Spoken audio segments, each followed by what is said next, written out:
내일부터 공인인증서가 폐지됩니다. 공인인증서는 인터넷상에서 주민등록증, 또 인감, 날인 등을 대신해서 신원을 확인할 수 있도록 한 증명서인데요. 지금까지 정부는 한국정보인증, 금융결제원 등 6개 공인인증기관을 선정해서 이들 기관만 공인인증서를 발급할 수 있도록 권한을 부여해 왔습니다. 앞으로는 기존 공인인증서와 민간업체에서 발급하는 전자서명 서비스 모두 공동인증서가 됩니다. 당장 내년 초 연말정산에서부터 카카오페이와 패스 인증 등을 사용할 수 있을 전망이고요. 비대면 신원 확인도 가능해집니다.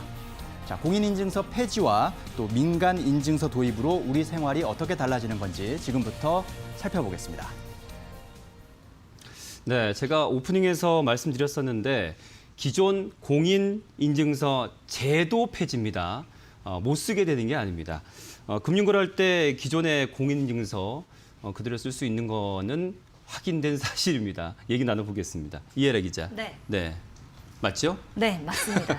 오늘도 역시나 잘 알고 계시는데 그러니까요. 못 쓰는 건 아니고요. 그냥 공인인증서, 이 문자에서 공인 딱 두 글자만 빠진다고 생각을 하시면 됩니다. 그러니까 기존에 있던 인증서는 쓰실 수가 있는 거고요. 유효기간까지. 그리고 또 갱신하고 발급하는 것도 가능해집니다. 다만 법률적인 지위만 소멸이 된다라고 보시면 될 것 같아요. 그러니까 왕자의 자리에서 내려오고 다른 전자서명 서비스들과 동등한 위치를 갖게 되는 것이죠. 네. 이렇게 이해를 하시면 될 것 같네요. 네. 근데 사실 아마 쓰시는 입장에서 특히 연령대 있으신 분들은 네. 오랜 기간 잘 쓰고 있었는데 사실 잘 쓰고 있다라기보다는 적응하고 있다라는 게 맞는 것 같아요. 그런데 이제 또 맨날 깔고 이러면서 힘들었던 그런 기억이 있을 것 같은데 또 뭐 그 외에도 USB 갖고 다녀야 되죠. 분명 그런 어려움들이 분명히 있었습니다. 근데 왜 도대체 폐지를 하는지를 이런 편리성 때문만은 아닌 것 같은데요. 좀 살펴보고 싶습니다. 이혜라 기자. 네, 그 말씀을 정확히 해주신 것 같은 게 네. 적응 중. 여전히 네. 적응 중입니다. 저도 적응 중이에요. 은행 거래하실 때 불편하시지 맞아요, 않으시나요? 불편해요. 액티브 엑스다 뭐 프로그램이 추가적으로 많이 필요했는데 네. 이제 이런 것들이 불필요해졌습니다. 그리고 말씀하셨던 저장 매체 그리고 갱신도 1년마다 할 필요가 없어집니다. 과기부에서 이야기를 한 것을 보니까 편의성을 가장 크게 도모를 한 것이 맞다고 합니다. 네. 전자서명 이런 산업의 발전을 도모한 것도 맞지만 가장 중요하게 생각한 것은 이용자 편의를 위해서다라고 이야기를 했습니다. 네. 그렇다면 민간인증서 지금 얘기 나오고 있는데 어떤 걸 얘기하는지 기존에 뭐 패스 뭐 이런 것들인가요, 이재 기자? 네, 민간 인증서 같은 경우에는 대표적으로 이제 잘 아는 게 네이버 그리고 카카오, 네. 패스, 토스 등이 있다라고 보시면 되는데요. 최근에 코로나19 때문에 네이버와 카카오는 많이 또 친근해졌습니다. 왜냐하면 식당 등에 들어가잖아요. 그러면은 QR 코드 보여주세요 이런 얘기를 한단 말이죠. 맞아요. 그래서 이미 많이들 이제 이용하시고요. 자, 패스는 제일 많이 사용하는 인증서입니다. 작년 4월에 출시된 인증서고요. SK텔레콤, KT, LG, U+ 등 이 통신 3사의 누적 발급 건수가 11월 말 기준으로 2천만 건을 돌파를 했다고 합니다.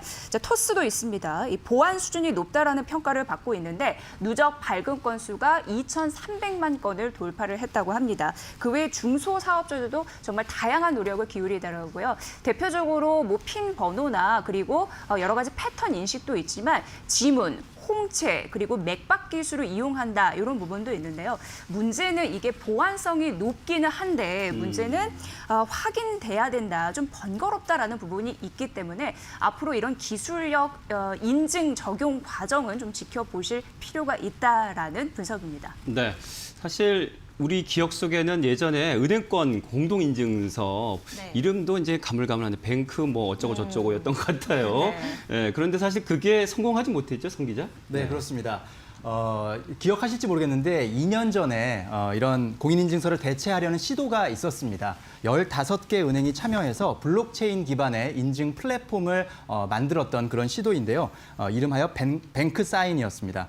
그런데 반응이 좋지 않았습니다. 왜냐하면 이 편의성을 위해서 만들었다고는 하는데 실제 등록하고 또 이용하는 과정이 역시 복잡했기 때문입니다.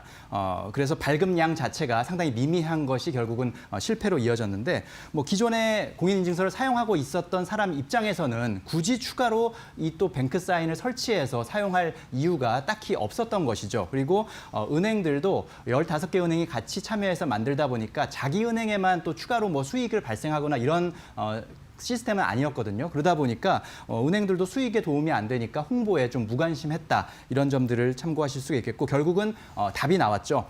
앞으로 민간 인증서의 성공은 역시 편의성 이것이 가장 중요한 요인이 아닌가 싶습니다. 네, 뭐 얘기는 들으면 들을수록 왜 불안감이 찾아오는지 적응할 게 많아지겠다라는 생각 아마 연령대 있으신 분들은 좀 들 겁니다. 그럼 따져보자고요. 네. 편의성, 뭐 호환성, 안전성 어떻습니까?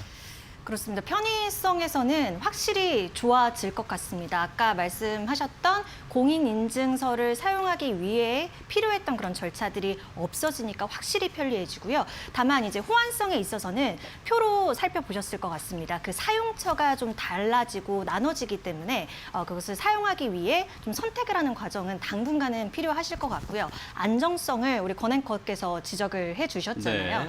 정부에서 어떻게 보면 규제를 좀 완화한다. 민간 업체들도 도입을 하는 거니까요. 그렇기 때문에 규제를 완화한다라고 보실 수 있겠지만 뭐 장기적으로 끌고 가기 위해서는 당연히 제도적인 마련을 확실하게 하고 있다고 합니다. 네. 지금 주식시장에서 관련주들 조금 움직임이 있을지 모르겠는데 오늘 좀 전에 제가 방송 들어오기 전에 보니까 큰 움직임은 아직 반영되어 보이지는 않더라고요. 이재 기자 어떻습니까? 일단 몇 종목만 말씀드리도록 하겠습니다. 네. 대표적으로 한국전자인증 그리고 한국정보인증, 아톤 등이 있는데요. 대표적으로 표를 보시면 우선 한국전자인증은 가장 먼저 생긴 국내 인증기관입니다. 그리고 한국정보인증은 이름이 비슷하죠. 이 키움증권의 대주주가 다우기술이거든요. 그 자회사고 국내 최초의 공인인증 사업을 한 곳입니다. 현재까지도 대표적인 관련주로 꼽히는 거 보면 뭐 변화에 잘 대응하고 있다라는 분석이고요. 아톤 보도록 하겠습니다. 뭐 여기서는 이 핀테크에 대한 강점이 있습니다. 대표적으로 핀테크, 이 보안 솔루션 이 정도의 이제 강점이 있는 상황인데 매출이 45%를 차지하는 그런 상황이고요. 또 패스 관련주예요. 왜냐하면 패스와 함께 공동 파트너거든요. 근데 사실상 패스 같은 경우에는요 시장에 상장이 되어 있지 않습니다. 그래서 이거를 매수하고 싶다 하시는 분들은 아톤을 또 하나의 대안주로 생각하면 좋다라는 분석이니까 보셔야 될 것 같고요. 전체적으로 이들의 주가를 보도록 하겠습니다. 일단 공인인증서가 폐지된다라는 기대감이 있었기 때문에 이 관련 종목들이 5월부터 움직였고 11월에 가파른 상승세로 보였습니다. 대표적으로 이 한국정보인증 기준으로 봤을 때는요. 11월 이후 주가 상승률이 뭐 35%나 올랐으니까요. 이 부분이 대표적인 예였고 그러다 보니까 지금은 재료 노출 시기입니다. 가파른 차익 실현 매물이 나타나고 있는 상황이에요. 이 전문가들의 의견을 취합한 결과 섣부른 추격 매수는 바람직하지 않다라는 판단이 나왔는데요. 대표적으로 오늘 현재 이 시각 한국전자인증이 거의 5% 약세 흐름이고요. 한국정보인증이 7% 넘는 급락세 보이고 있죠. 아톤도 2.4% 약세니까 향후 판단하실 때 살펴보시기 바랍니다. 네. 자, 뭐 기존에 스마트 뱅킹 잘 쓰셨던 분들은 큰 어려움 없으실 것 같고 단지 이제 기존 공인인증서 쓰셨던 분들은 이름만 공동인증서로 바뀐 건데 어쨌든 분명히 불편했던 것들을 많이 편리해질 거라고 봅니다. 잘 적응하시기 바랍니다. 자, 다음 뉴스인 이슈 들어가 보겠습니다.